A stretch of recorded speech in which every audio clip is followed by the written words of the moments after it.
Assalamualaikum warahmatullahi wabarakatuh. Puji syukur kita panjatkan kehadirat Tuhan Yang Maha Esa atas berkat dan penyertaannya sehingga kita diberikan kesehatan, kekuatan, dan bisa melaksanakan tugas ujian akhir semester ini. Kami dari kelompok 2 atas nama Ahmad Farhan, Muhammad Fadli, Epi Giovanni Makesa, Maya Sari Bahar, Rehan, dan Yunis. Selanjutnya saya berikan kepada saudara Evi Giovanni Makesa.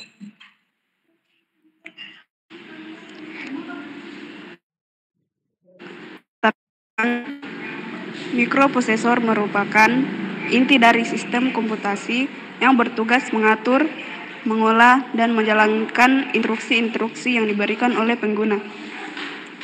Untuk menjalankan tugasnya, mikroprosesor tersusun atas beberapa komponen utama yang saling terhubung dan berfungsi secara terpadu. Tanpa pemahaman yang baik terhadap komponen-komponen tersebut, seseorang akan kesulitan memahami bagaimana sistem komputer bekerja secara menyeluruh.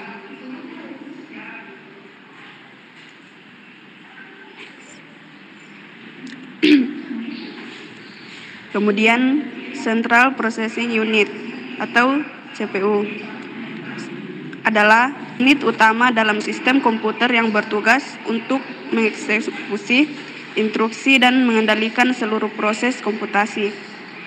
CPU sering disebut sebagai otak komputer karena bertanggung jawab dalam menjalankan operasi aritmatika, logika, pengendalian, serta pengambilan keputusan berdasarkan instruksi program yang diberikan.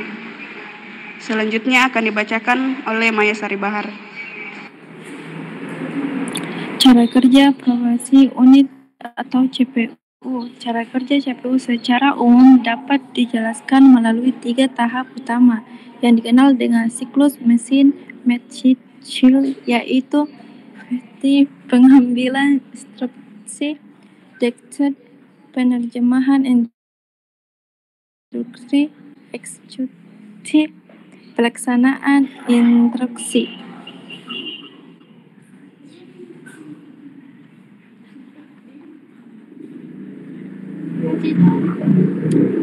Kemudian komponen utama CPU. 1. ALU atau Arithmetic Logic Unit. ALU penerimaan data dari register dan melaksanakan perintah yang diberikan oleh unit. Hasil dari operasi ALU kemudian disimpan kembali di register atau dikirim ke memori. CU atau Control Unit. Control Unit juga mengatur jalannya data melalui sistem dan memastikan bahwa semua instruksi dieksekusi secara tepat dan berurutan. Ketiga, register. Register digunakan untuk menyimpan data sementara yang sedang diproses oleh ALU, alamat memori, dan hasil perhitungan. Selanjutnya akan dibacakan oleh Rehan.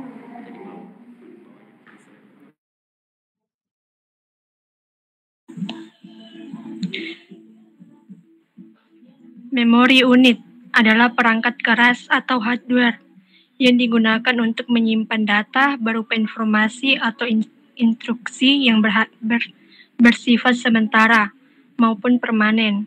Memori merupakan kumpulan dari stored units yang menyimpan data binary dalam bentuk bit. Setiap blok memori terdiri dari sejumlah kecil komponen. Bagian-bagian kecil ini disebut sel. Cara kerja memori unit. Memori unit menyimpan data dalam bentuk angka biner yang digunakan oleh CPU untuk menjelaskan instruksi. Setiap data disimpan di alamat tertentu dalam memori, ditulis dalam format heksadesimal. CPU membaca dan menulis data ke alamat ini sesuai kebutuhan. Saat komputer menyala, yang pertama itu BIOS atau dari ROM akan mencetak semua alamat memori untuk memastikan tidak ada error. Yang kedua itu RAM, kemudian membuat sistem operasi dari hard drive agar bisa dijalankan CPU. Yang ketiga itu semua program aktif disimpan di RAM memungkinkan proses berjalan cepat.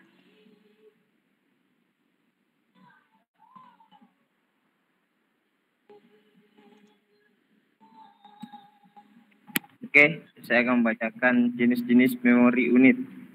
Pertama itu primer. Memori primer adalah jenis yang digunakan untuk menyimpan data ketika prosesor menggunakan program secara aktif. Contoh memori primer diantaranya yakni 1. RAM, 2. ROM. 2. Sekunder.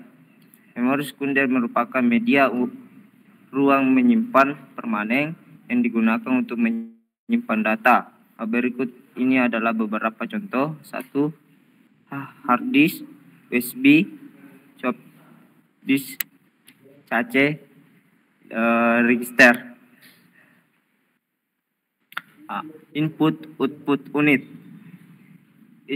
Input output unit dalam kurung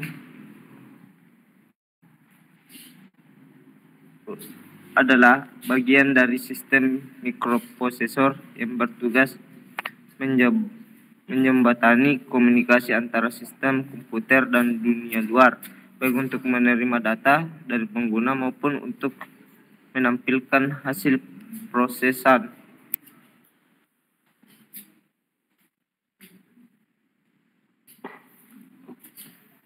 Oke, bacakan.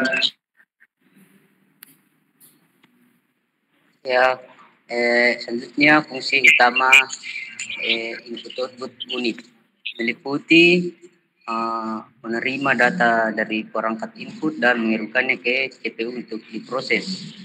Yang kedua, mengirimkan hasil pemrosesan dari CPU ke perangkat output untuk ditampilkan atau disimpan. Yang ketiga, mengatur dan mengontrol jalannya data dari dan ke perangkat I/O dengan bantuan I/O atau input output controller. Yang keempat, memungkinkan pertukaran data antara perangkat eksternal dan sistem komputer secara efisien. Ya, mekanisme kerja unit I/O. Mekanisme kerja unit I/O bertujuan untuk mengatur dan mengelola pertukaran data antara perangkat input dan output dan CPU atau memori. Karena CPU dan perangkat I/O memiliki kecepatan kerja yang berbeda, maka dibutuhkan sistem pengelolaan agar proses transfer data berlangsung efisien dan tanpa konflik.